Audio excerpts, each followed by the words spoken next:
Mayo de 1940. Europa ya no es un continente en tensión, es un continente en guerra total. La Segunda Guerra Mundial había comenzado oficialmente meses atrás, en septiembre de 1939, cuando Alemania invadió Polonia. Francia y Reino Unido respondieron declarándole la guerra, pero durante varios meses ocurrió algo extraño. Prácticamente no hubieron combates importantes en el frente occidental. A este periodo se le conoce como la Guerra de Broma o Pony War. Ambos bandos estaban en guerra, pero nadie atacaba. Francia confiaba en su famosa línea Maginot, una enorme red de fortificaciones diseñada para detener cualquier invasión alemana. Reino Unido, por su parte, movilizaba tropas para apoyar a las francesas en caso de una ofensiva. Pero mientras los aliados esperaban, Alemania se preparaba. Bajo el mando de Adolf Hitler, el ejército alemán desarrolló una estrategia completamente distinta a la de la Primera Guerra Mundial. Ya no se trataba de avanzar lentamente entre trincheras. La nueva forma de hacer la guerra era rápida, agresiva y coordinada. Esta estrategia recibió el nombre de Blitzkrieg o Guerra Relámpago. La Blitzkrieg consistía en concentrar fuerzas en puntos específicos del frente, romper las líneas enemigas con tanques y avanzar rápidamente hacia la retaguardia, desorganizando completamente al enemigo. El objetivo no era solo ganar terreno, era destruir la capacidad de reacción del enemigo. Y eso fue exactamente lo que pasó en mayo de 1940.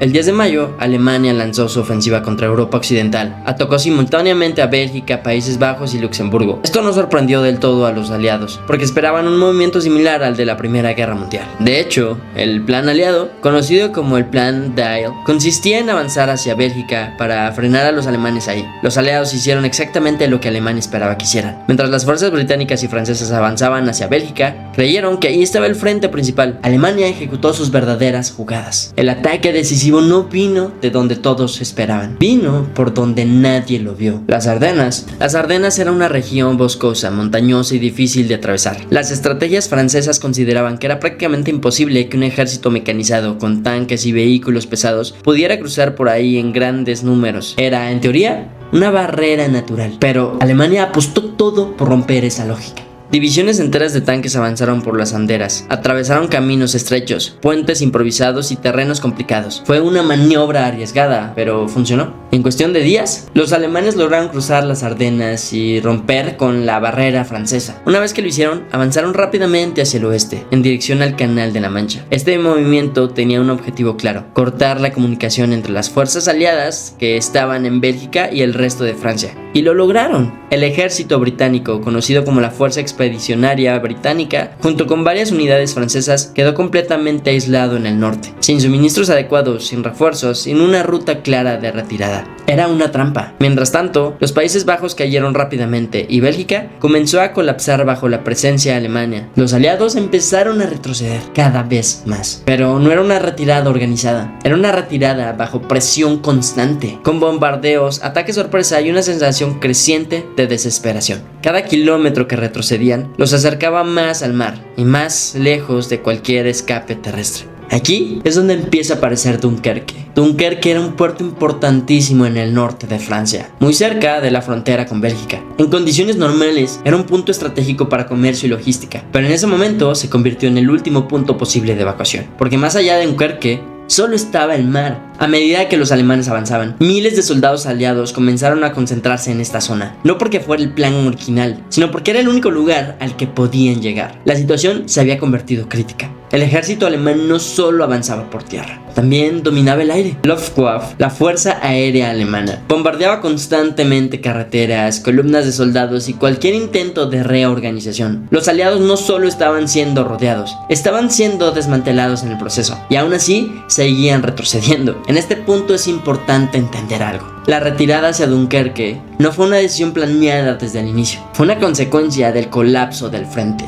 No era una estrategia, era supervivencia. Mientras tanto, en el Reino Unido la situación generaba enorme preocupación. Si el ejército británico era destruido o capturado en Francia, el país quedaría prácticamente indefenso frente a una posible invasión alemana. Era una posición real, muy real. Aquí entra una figura clave: Winston Churchill, quien acababa de asumir como primer ministro el 10 de mayo de 1940. 1940, justo el mismo día en que Alemania lanzó su ofensiva. Churchill heredó una situación extremadamente complicada: un ejército atrapado, un aliado, Francia, al borde del colapso y un enemigo que parecía imparable. La prioridad se volvió clara: salvar al ejército británico. Pero eso no era fácil. Para cuando los aliados comenzaron a concentrarse en Dunkerque, la situación ya era desesperada. Las carreteras saturadas de soldados, vehículos abandonados, refugiados civiles y equipo destruido. El caos era total. Los soldados no sabían exactamente qué estaba pasando a gran escala, solo sabían que tenían que moverse o morir. Algunos intentaban llegar a Dunkerque, otros intentaban buscar unidades a las cuales unirse. Muchos simplemente huían del avance alemán. Y mientras todo esto ocurría, los alemanes seguían avanzando. Pero entonces ocurrió algo que cambiaría completamente el curso de la guerra. Cuando las fuerzas alemanas estaban a punto de cerrar completamente el cerco y tomar Dunkerque, se emitió una orden inesperada. Hitler ordenó detener temporalmente el avance de sus divisiones blindadas, la famosa Orden de Alto.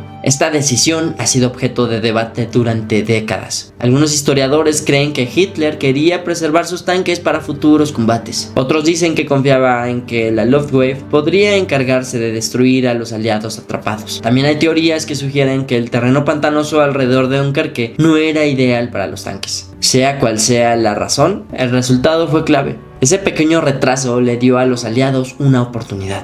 Una oportunidad que realmente nunca debió haber existido. Una oportunidad para escapar. Y es ahí donde empieza la verdadera historia de Dunkerque.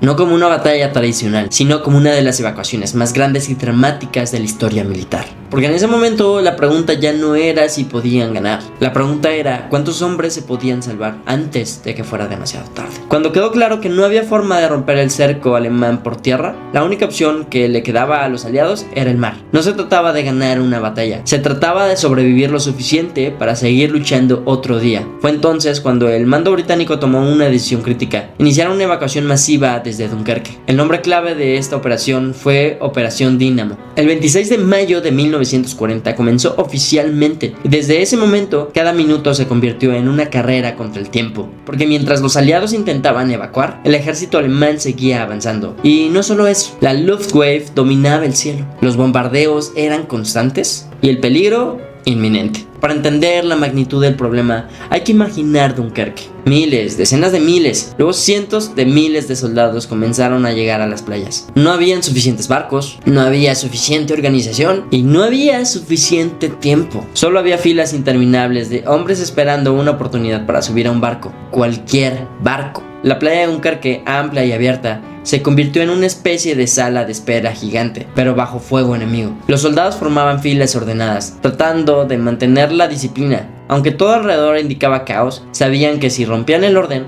la evacuación colapsaría. Y aún así, el miedo era constante, porque cada vez que aparecían los aviones alemanes, todo se detenía. Sirenas, explosiones, arena volando, hombres corriendo, y luego, silencio otra vez, para volver a formarse o para volver a esperar. Uno de los mayores problemas logísticos era la propia geografía de Dunkerque. Las playas eran poco profundas. Eso significaba que los grandes barcos no podían acercarse lo suficiente para recoger soldados directamente desde la orilla. Entonces, ¿cómo se hacía? Los soldados tenían que caminar dentro del agua durante decenas de metros, a veces más, hasta llegar a donde los barcos podían recogerlos. Muchos llevaban equipo pesado, muchos estaban heridos, no sabían nadar y aún así avanzaban, porque quedarse atrás no era opción. Y en este punto entró un elemento clave que convirtió a Dunkerque en algo único: los civiles. En el Reino Unido, cuando se hizo evidente que la marina no tenía suficientes embarcaciones para evacuar a todos, se tomó una decisión extraordinaria. Se pidió ayuda a la población civil y la respuesta fue masiva. Cientos de embarcaciones privadas comenzaron a cruzar el Canal de la Mancha hacia Dunkerque.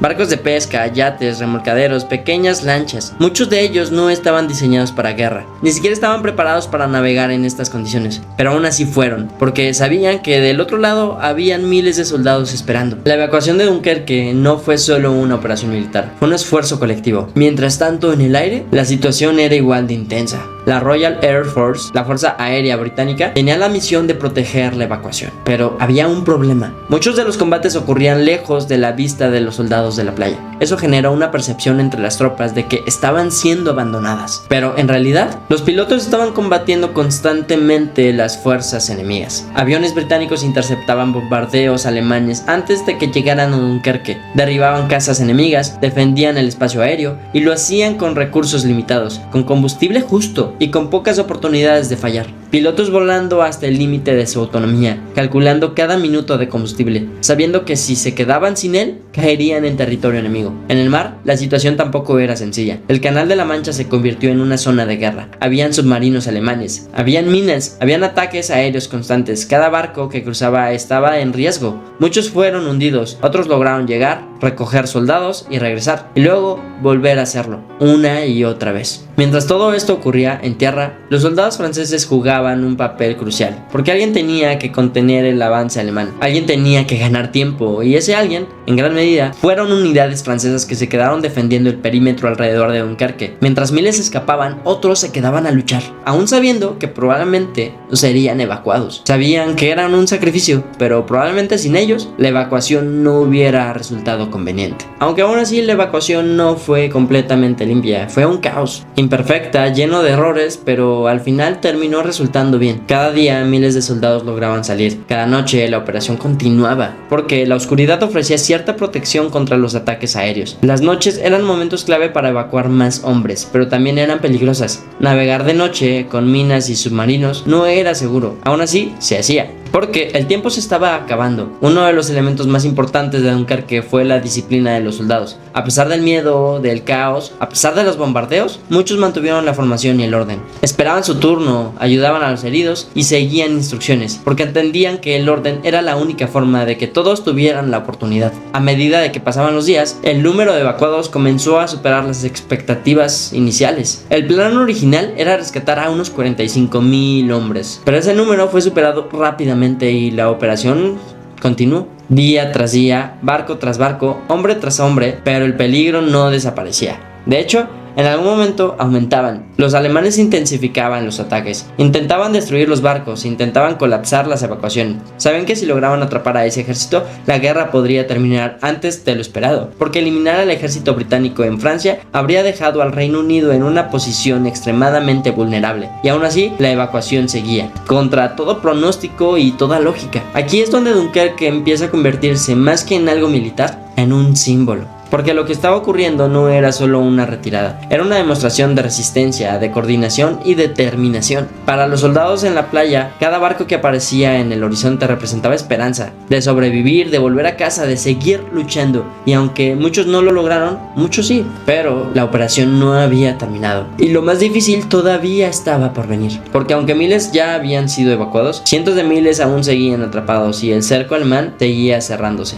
A medida que avanzaban los días de la operación Dínamo, la situación de Dunkerque entró en su fase más crítica. Ya no se trataba solo de evacuar, se trataba de evacuar lo más rápido posible antes de que todo colapsara. Para finales de mayo de 1940, el número de soldados atrapados seguía siendo enorme. Aunque miles ya habían sido rescatados, todavía quedaban cientos de miles esperando en las playas, en los muelles, en las calles destruidas de la ciudad. El ejército alemán no se había detenido por completo. Aunque la famosa Orden de Alto había dado una ventana de oportunidad, esa ventana no iba a durar para siempre. Las fuerzas alemanas seguían reorganizándose, acercándose y preparándose para cerrar definitivamente el cerco. Y mientras tanto, la Luftwaffe intensificaba sus ataques. Los bombardeos se volvían más frecuentes, más precisos y más devastadores. Los alemanes comenzaron a atacar directamente los puertos, los muelles y las embarcaciones que participaban en la evacuación. Su objeto era claro: destruir la capacidad de los aliados para escapar. Cada impacto era un golpe directo a la operación. Barcos hundiéndose, hombres cayendo al agua, explosiones que levantaban columnas de humo visibles desde kilómetros. Y aún así, la evacuación no se detenía. Uno de los puntos más importantes de esta fase fue el uso del llamado MOU. Era un largo muelle de piedra que se adentraba en el mar. Originalmente no estaba diseñado para embarcar tropas, pero en ese momento se convirtió en un elemento clave.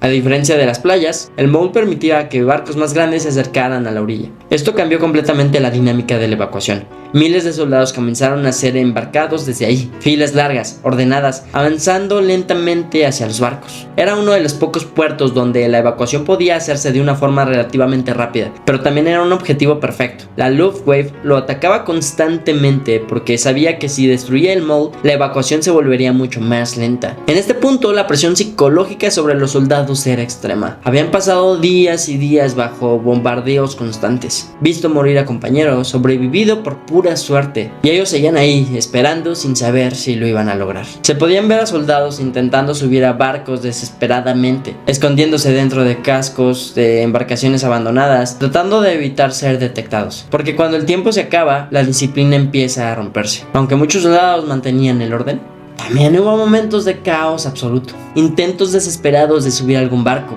empujones, confusiones, decisiones rápidas que definían la vida o la muerte. Y mientras, la batalla en el aire seguía. La Royal Air Force continuaba enfrentándose a la Luftwaffe en combates constantes, pero aquí hay algo clave que muchas veces no se entiende. La RAF no podía estar todo el tiempo sobre Dunkerque, tenía limitaciones, combustible, distancia, número de aviones. Esto significaba que habían momentos en los que las playas quedaban expuestas, y estos momentos eran aprovechados por los alemanes. Aún así, los pilotos británicos jugaron un papel fundamental. Derribaron numerosos aviones enemigos, interrumpieron ataques, ganaron tiempo, y en una operación donde cada minuto contaba, ganar tiempo era salvar vidas. En el mar, el esfuerzo también se intensificó. Cada vez más embarcaciones se unían a la evacuación. Las pequeñas naves, como se les empezó a llamar, se volvieron esenciales. Eran el puente entre la desesperación en tierra y la posibilidad de escapar. Algunos capitanes civiles hicieron múltiples viajes. Iban, recogían soldados, regresaban a Inglaterra y volvían a salir una y otra vez, sin descanso, sin garantías de sobrevivir. Era un nivel de compromiso que iba más allá de cualquier obligación. Mientras tanto, las fuerzas francesas seguían resistiendo, defendiendo el perímetro, combatían para frenar el avance alemán. Cada hora que resistían era una hora más para evacuar, pero esa resistencia tenía un costo: altas bajas, capturas, desgaste total. Para principios de junio, la situación llegó a un punto más tenso. El perímetro defensivo se reducía, los alemanes estaban cada vez más cerca, la ciudad de Dunkerque estaba devastada, y aún así, la evacuación alcanzó su punto máximo. El 31 de mayo y el 1 de junio fueron algunos de los días más intensos. Miles de soldados fueron evacuados en un solo día. Las cifras comenzaron a sorprender incluso a los primeros mandos británicos. Lo que había empezado como una operación para salvar a 45,000 hombres se estaba convirtiendo en una evacuación masiva sin precedentes. Pero el costo seguía siendo alto. Numerosos barcos fueron hundidos, muchos soldados murieron en los últimos momentos, porque cuanto más se acercaban los alemanes, más peligrosa se volvía cada evacuación. Finalmente, el 4 de junio de 1940, la operación Dínamo llegó a su fin. Las últimas tropas británicas fueron evacuadas. Los últimos barcos partieron. Dunkerque quedó atrás. El resultado fue impactante. Más de 338,000 soldados fueron rescatados. De ellos, aproximadamente 198,000 fueron británicos y sobre 140,000 soldados franceses. Pero es importante entender algo clave. No todo fue salvado. Los aliados tuvieron que abandonar enormes cantidades de equipo, tanques, vehículos, armas, municiones. Todo lo que no podían llevar se quedó, porque la prioridad no era el material, sino los hombres. Y aún así, miles no lograron escapar. Muchos fueron capturados, otros murieron en los últimos días de la evacuación, especialmente tropas francesas que quedaron defendiendo el perímetro final. Cuando la operación terminó, Dunkerque cayó en manos alemanas. Lo que había sido un punto de escape se convirtió en territorio ocupado, pero lo que había ocurrido ahí ya había cambiado la historia, porque aunque militarmente fue una retirada, estratégicamente fue otra cosa.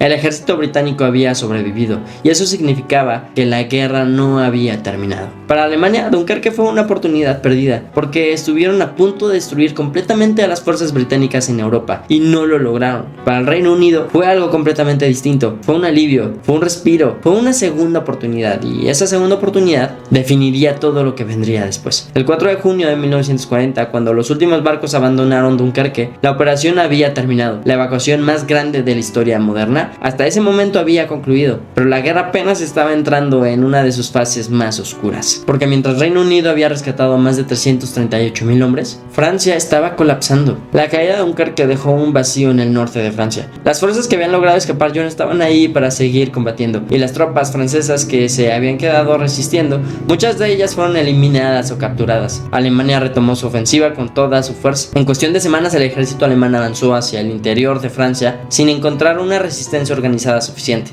Las líneas defensivas colapsaban una tras otra. París, la capital de Francia, fue declarada ciudad abierta para evitar su destrucción. El 14 de junio de 1940, las tropas alemanas entraron en la ciudad. Francia, una de las potencias más fuertes de toda Europa, había caído. Pocos días después, el 22 de junio, el gobierno francés firmó un armisticio con Alemania. El país quedó dividido, una parte ocupada por los alemanes y otra bajo un gobierno colaboracionista. Esto cambió completamente el equilibrio de la guerra, porque ahora el Reino Unido estaba solo, sin Francia, sin aliados en el continente europeo, frente a una Alemania que parecía imparable. En este contexto, lo que ocurrió en Dunkerque adquirió un significado nuevo, porque si esos más de 340,000 soldados británicos no hubieran evacuado, el Reino Unido no hubiera tenido simplemente un ejército para defenderse, no habría tenido con qué resistir una invasión y no habría tenido con qué continuar la guerra. Que de hecho, aquí es donde entra un punto de los más importantes no solo de Dunkerque, sino de la guerra. El discurso de Winston Churchill ante el Parlamento británico el 4 de junio de 1940, ese mismo día en que terminaba la evacuación. Churchill sabía que no podía presentar Dunkerque como una victoria tradicional, porque no lo era, había perdido territorio. Además, había abandonado equipo y Francia había caído. Pero también sabía que había algo que rescatar, algo que podía convertirse en una fuerza, la supervivencia del ejército. Y entonces dio uno de los discursos más famosos de la historia.